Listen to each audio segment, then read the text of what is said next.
नमस्कार दोस्तों, आपके अपने YouTube चैनल जीके सिलेक्शन में आपका स्वागत है। ठीक है, तो आज का हमारा जो टॉपिक है वो है संविधान के महत्वपूर्ण अनुच्छेद। ठीक है, सारे के सारे जो अनुच्छेद होते हैं ना अपने संविधान के, सारे ही महत्वपूर्ण हैं। पेपर में कोई भी आ सकता है।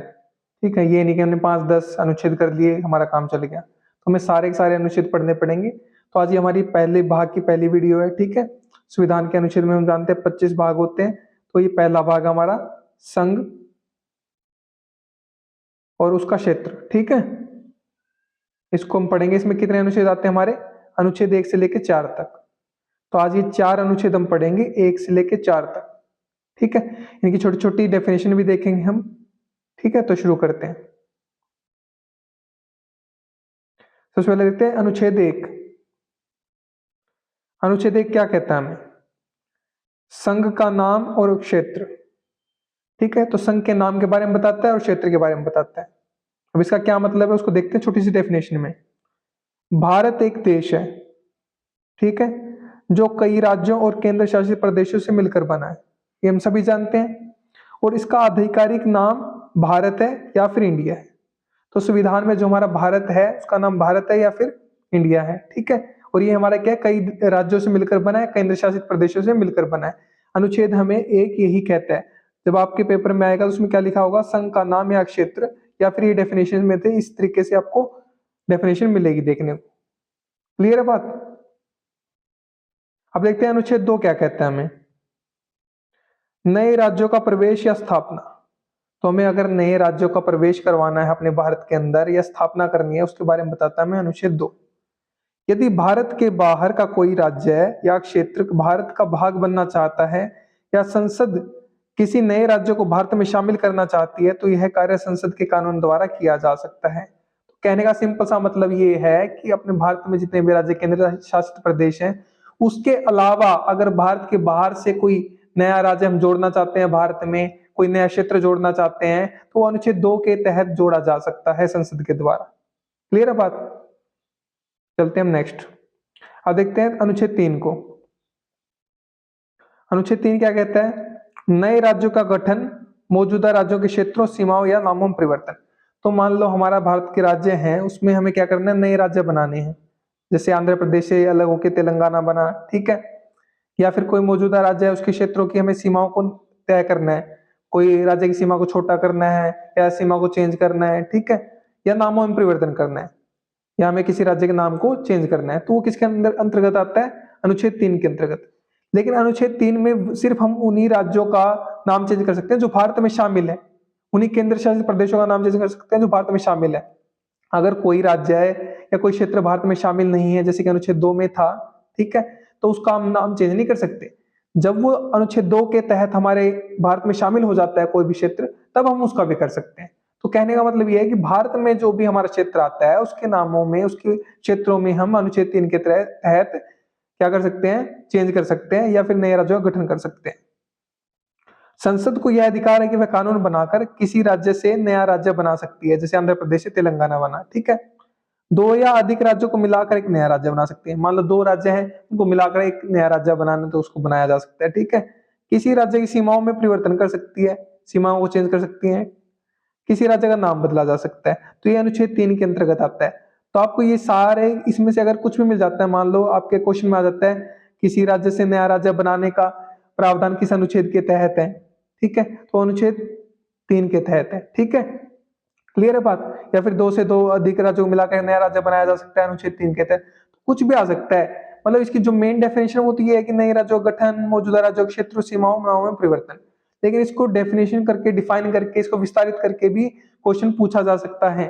तो आपको ये क्लियर होनी चाहिए सारी बातें, इसलिए मैंने यहाँ पे डेफिनेशन दे रखी है इन सभी अनुच्छेदों की, थोड़ी थोड़ा जानकारी दे रखी है ताकि आपको क्लियर हो सके कि अनुच्छेद क्या कहना चाहता है, ठीक है।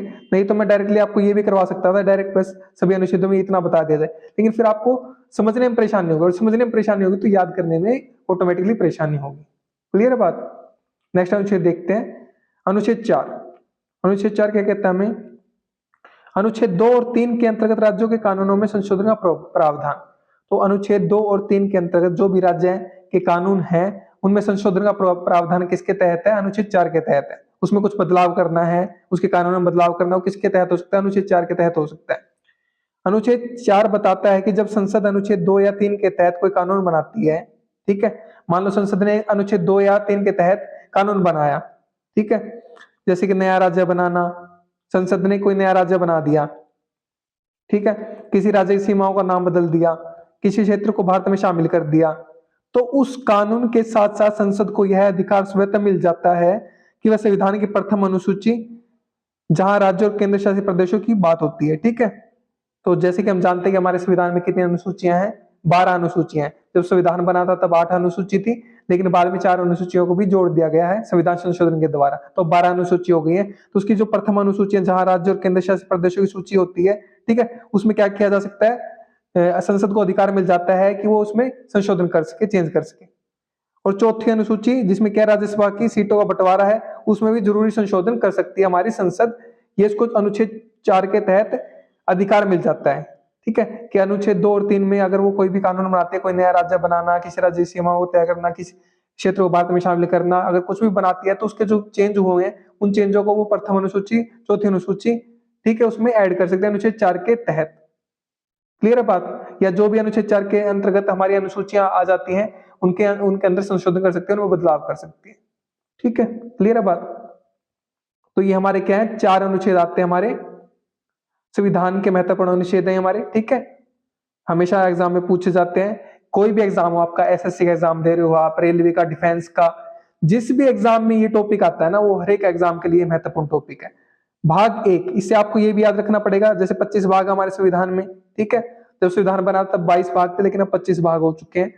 तो भाग 1 हमें क्या कहता है, संघ और उसके क्षेत्र के बारे में बताता है। संघ का मतलब क्या है, भारत, भारत क्या है, एक राज्यों का संघ है, ठीक है, और उसके क्षेत्र के बारे में बताता है भाग 1। तो पूछ लिया जाए संघ और उसके क्षेत्र के बारे में हमें कौन सा भाग बताता है संविधान का, तो भाग 1 बताता है। तो ये भी हमारा प्रश्न बन सकता है। भाग 1 में कौन कौन से अनुच्छेद आते हैं, भाग 1 में अनुच्छेद 1 से लेकर 4 तक आते हैं। मान लो आपसे पूछ लिया जाए अनुच्छेद 3 किस भाग के अंतर्गत आता है संविधान के, तो भाग 1 के अंतर्गत आता है। 4 किसके अंतर्गत आता है, भाग 1, 2, 1 दोनों भाग 1 के अंतर्गत आते हैं, ठीक है। तो ये सारे क्वेश्चन बन जाते हैं, इससे बहुत सारे क्वेश्चन आपके क्लियर हो गए हैं। तो आज की वीडियो में हमारा इतना ही था। हमने भाग 1 पढ़ना था, 1 से 4 अनुच्छेद हम पढ़ चुके हैं, उसकी डेफिनेशन मैंने आपको बता दी है, ठीक है, अच्छे से समझा दिया है, तो ये आपको याद कर लेना है।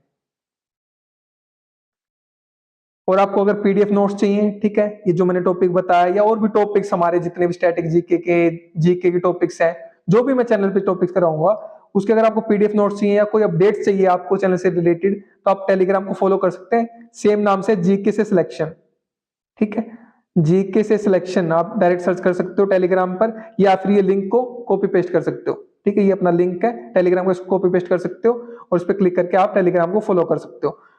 इंस्टाग्राम पर भी सेम नाम से जीके सिलेक्शन, यूट्यूब पे जीके सिलेक्शन से अपना चैनल है, ठीक है, और ये व्हाट्सएप चैनल को भी आप फॉलो कर सकते हो जीके से सिलेक्शन, ठीक, सभी जगह सभी प्लेटफॉर्म से हमारा ये जीके से सिलेक्शन नाम से ही चैनल है, तो आप इसको फॉलो कर सकते हो अपने पीडीएफ नोट्स के लिए, अपडेट्स के लिए, ठीक है, सभी जानकारी के लिए। तो आज की वीडियो में इतना ही था। उम्मीद करता हूं कि आपको सारा समझ में आ गया टॉपिक अच्छे से, आसानी से, ठीक है। तो thank you so much for watching the video. Thank you again.